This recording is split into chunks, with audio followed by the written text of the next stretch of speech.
Ni kira cerita orang lama lah yang duk main di sungai, duk cari udang galak, kadang-kadang tahan bubu ketam. Tapi orangnya dah meninggal dah pun. Yang cerita ni jiran dia.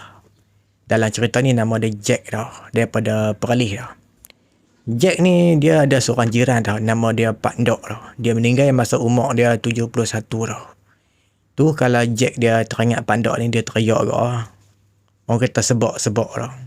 Sebab dulu masa kecil-kecil kan, yang Pak Ndok ni suka duk main dengan Jack masa kecil. Duk dukung apa. Adalah gambar apa kan. Tu Jack bila dia tengok gambar tu, sebab orang dia tak ada kan. Kira ada kenangan jugalah dia dengan Pak Ndok ni. Jadi Pak Ndok ni dia kebanyakannya kerja malam. Dia akan pergi ke sungai lah cari udang galah. Satu lagi dia akan tahan bubu ketam. Dia sebenarnya trauma dah nak pergi kerja laut. Maksudnya nak pergi kerja laut yang tengah-tengah laut kan. Sebab dia biasa jatuh laut tau. Sebab kena ribut. Dia jadi macam trauma lah. Tu dia pilih kerja macam tu. Dia main kawasan sungai kan. Dalam hutan payah bakau macam tu ya. Kebanyakannya kerja malam tau. Jadi Pak Ndok ni kan. Biasa cerita lah dekat Jack kan. Sebab malam dia kerja. Siang Pak Ndok ada lah. Kadang-kadang dia buat persiapan apa kat depan rumah dia kan. Duk Jack dia punya jala ke apa. Jack akan pergi bersembang kan. Duk melepak dengan Pak Ndok ni. Jadi satu cerita yang cerita mula yang Jack ingat lah kan. Sebenarnya cerita Pak Ndok cerita banyak. Ni salah satu yang dia ingat kan. Adalah satu malam kan. Masa tu Pak Ndok kata dia masih pakai sampan papan dah. Nah, maknanya lama dah cerita ni kan. Zaman orang pakai sampan papan. Lah ni semua fiber kan. Satu malam tu kan. Waktu lebih kurang pukul 12 lebih lah. Macam biasa. Jala apa, jala sungai apa kan. Jadi bila dia tarik jala, dia pilih lah udang, sampah apa kat jala kan. Jadi dia dengar bunyi macam sampan papan dah ni. Macam bunyi ketuk-ketuk tau. Mula-mula Pak Ndok dia sangka mungkin ada batang kayu hanyut kot. Melekat dekat papan, sampan dia kan. Bila ayat beralun macam terketuk-ketuk kan. Dia ingatkan kayu tau. Jadi dia handap lah tepi dia punya sampan. Rupa-rupanya bukan kayu. Rupa dia macam kayu. Tapi yang tu kepala buaya tau. Mula-mula tengok tu terkejut jugalah undang ke belakang. Tapi itulah yang Jack cerita balik kan. Yang Pak Ndok ni dia cuma terkejut je. Dia tak takut. Jadi Pak Ndok buat apa dah? Bersembang dengan buaya tu. Buaya tu tak cakap pun sebenarnya. Sebab Pak Ndok dah syok dah. Biasanya orang tua-tua kata kalau buaya ni putih pucat. Yang tu buaya jelmaan dah. Ada kira-kira 6 meter panjang dia. Dia bukan tunjuk kepala saja tau. Sekali dengan badan terapung. Nampak ekor ni, berduri-duri ni. Pak Ndok taklah pergi dekat dengan buaya tu kan. Dia berdiri jauh sikit lah. Pak Ndok kata apa dekat buaya tu. Kalau hang betul buaya betul, aku minta hang pergi pada sini ya. Hang tu seram tau tak? Tama-tama tu, kepala hang gigi hang seram. Kami manusia tak boleh nak tengok. Dan kalau betul hang ni jelmaan pun hang pergi pada sini. Kami manusia yang main ke sungai ni tak ada buat benda lain lah. Kami cari rezeki lah. Pak Ndok cakap dengan buaya tu. Lepas tu buaya tu angguk kepala. Bukanlah angguk betul-betul. Angguk kan nampak lah. Dia turun naik kepala. Lepas tu dia pusing badan tau. Dia berenang pergi ke tebing tau. Tebing pun jauh juga. Pak Ndok duk perhati pada jauh kan. Lama sikit lepas tu nampak ada 2 biji mata dekat tebing sungai. Di darat lagi. Tu Pak Ndok kata apa dekat Jack kan. Aku dah agak dah mesti benda tu. Lagipun mula-mula syok dah kan. Sebab buaya tu dia pucat tau. Dia putih. Tapi Pak Ndok ni dia tak balik pun. Dia teruskan buat kerja dia. Jala udang kan. Sebab tu sumber rezeki utama dia kan. Jadi dia jala. Lebih kurang berlalu sejam lah lepas tu kan. Tiba-tiba sampan dia beralun tau. Orang kata macam ada ombak kan. Pak Ndok dah mula ni lah. Tengok keliling dah kan. Ni apa dia pula nak main ni. Nampak dah buaya. Duk tengah berenang dah. Ni Pak Ndok cerita kat Jack Jack kalau hang tengok lah kan. Aku rasa hang teriak apa. Yang aku tengok buaya putih tu lebih kurang 5-6 meter. Tu masih spesies biasa tu. Tu pun kira besar dah. Ni yang Pak Ndok tengok ni. Separuh sungai. Panjang buaya tu. Tapi dah tahu dah kan. Bukan buaya betul ni. Mungkin tu jelmaan dah. Pak Ndok cerita kat Jack kan. Pak Ndok cerita dekat kawan-kawan dia. Kawan-kawan semua gelak dah kan. Mana ada buaya besar tu. Ingat ke bujang senang kan. Ni Perlis lah bukannya Sarawak. Kawan-kawan Perlis kan. Pak Ndok nak kata apa kan.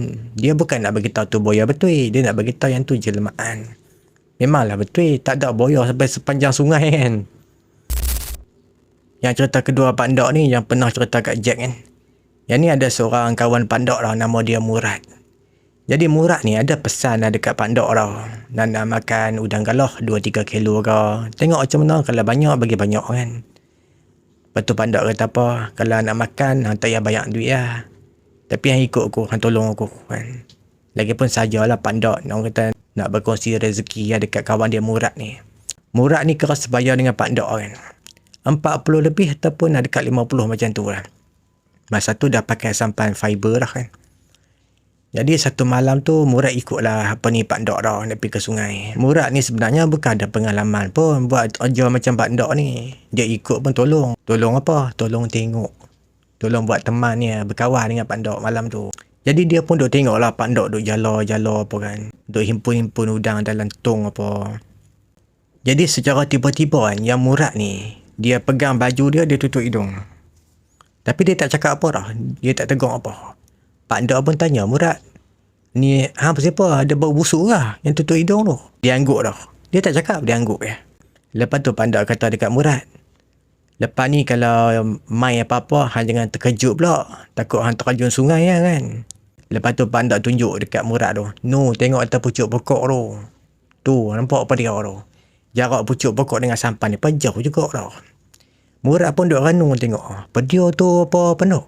Burung hantu ke? Pak Ndok beritahu dekat Murad kan. Takkan burung hantu sebesar tu. Hang tengok betul-betul.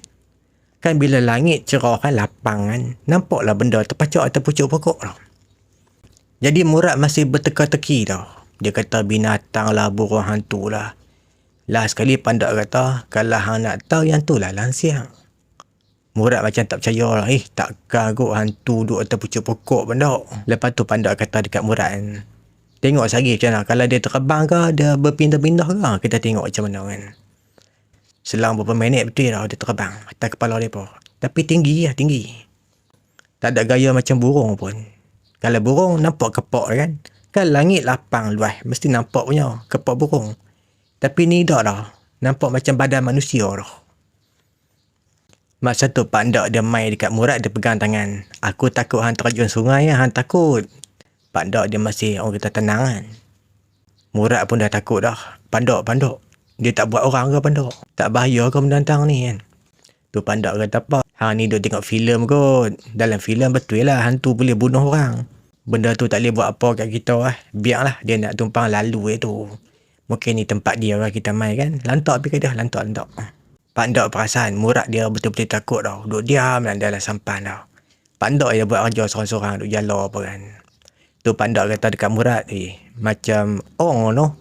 Jumpa hantu udang lagi banyak kita dapat. Sajalah apa ni Pak Ndok melawak dengan Murad. Benda tu kebetulannya tu.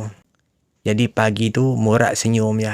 Pak Ndok bagi kat dia 3 kilo dah udang galah kan. Memang Murad nak bagi duit tapi kita tak payah lah. Saja nak belanja hang kan. Cerita yang ni pula kan. Yang ni Pak Ndok seorang. Ni zaman dah pakai sampan fiber lah. Jadi masa tu kan Pak Ndok dia nak pindah tempat lah. Contohlah daripada tempat A nak pergi ke spot B tau. Jadi dia kontrol lah dia punya enjin boat kan. Dia duduk di belakang lah. Enjin pun enjin biasa dia pakai. Dia pun bawa sampan dia duduk tengah berjalan kan. Dia tak laju pun. Orang kata sederhana ya. Tiba-tiba dia rasa macam sampan dia berat tau. Bukan saja berat. Dia macam berendam sikit tau. Pak Ndok pun renung tengok kat depan sampan. Kat bucur sampan yang tajam tu kan. Apa dia ni nampak hitam-hitam. Macam orang tengah bercakung tau. Bila Pak Ndok renung betul-betul. Okey. Dia ke?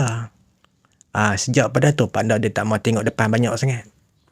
Dia ni bukanlah tak takut langsung dengan benda tu. Risau juga. Yang Pak Ndok ni risau. Takut dia tunjuk rupa yang tu ya. Setakat tunjuk benda hitam. Okey lagi lah. Lagipun yang Pak Ndok tengok ni dalam gelap tau. Jadi kalau nak diam tak syok lah kan. Bertambah takut. Pak Ndok pun bersuara dah. Oi, siapa tu kat depan? Tapi tak tengok pun. Sambil tengok ke arah lain. Sambil bawa apa sampan kan. Pak Ndok kata tu. Oi, siapa tu kat depan? Dengar lah. Ada tindak balas lah. Aku. Dia jawab tu ya aku. Dengan suara dia serak-serak dah. Dalam ayat liang lah Pak Ndok lah. Dia kalau boleh. Janganlah benda tu sampai tunjuk rupa yang buruk-buruk ke. Yang tu dia tak mahu. Lepas tu pandak duduk beletik seorang-seorang kan. Dia duk kata kat benda tu lah kan. Tapi tak cerita pula dialog apa yang pandak duk kata kat makhluk kat depan sampan dia tu. Sampailah dia berasa sampan dia ringan sikit, lepas tu terangkat tau. Kira macam ada beban lah tadi kan, lepas tu beban tu hilang kan, jadi ringan tau.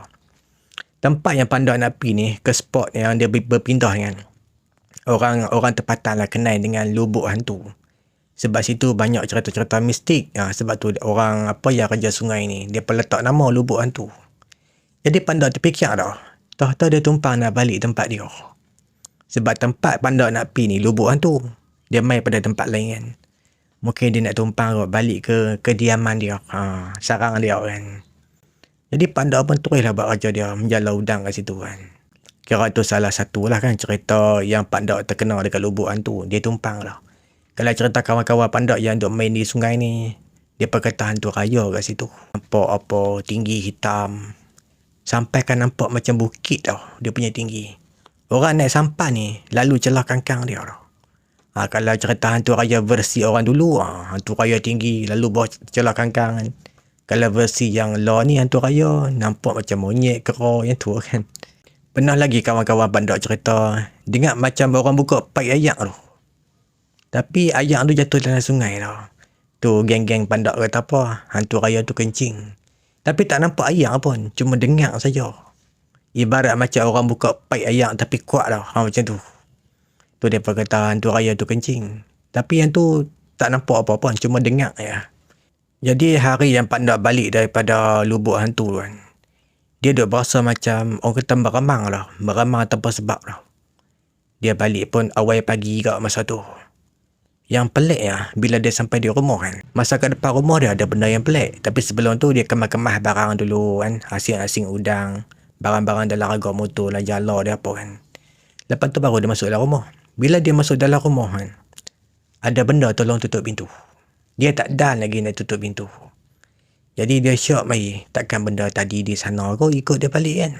Tapi memang malam tu tak jadi apa-apa dekat dia, tak ada nampak apa-apa lah. Cuma bila dia tidur kan, dia kena tindih lah malam tu. Bila dia bangun kan, belakang badan dia ni habis biru ni, lebam tau. Lepas tu apa ni pandak, siang tu, dia pergi jemput dia punya tok guru lah kan. Orang kata tempat rujukan dia kan. Tu yang pandak cerita dekat Jack, tok guru dia kata tu benda biasa tu. Sehari dua hilang kan. Rupanya betul je, sekali tu je yang dia bangkit tidur kan, badan biru-biru apa. Dia kena tindih lah masa tu yang dia tidur tu.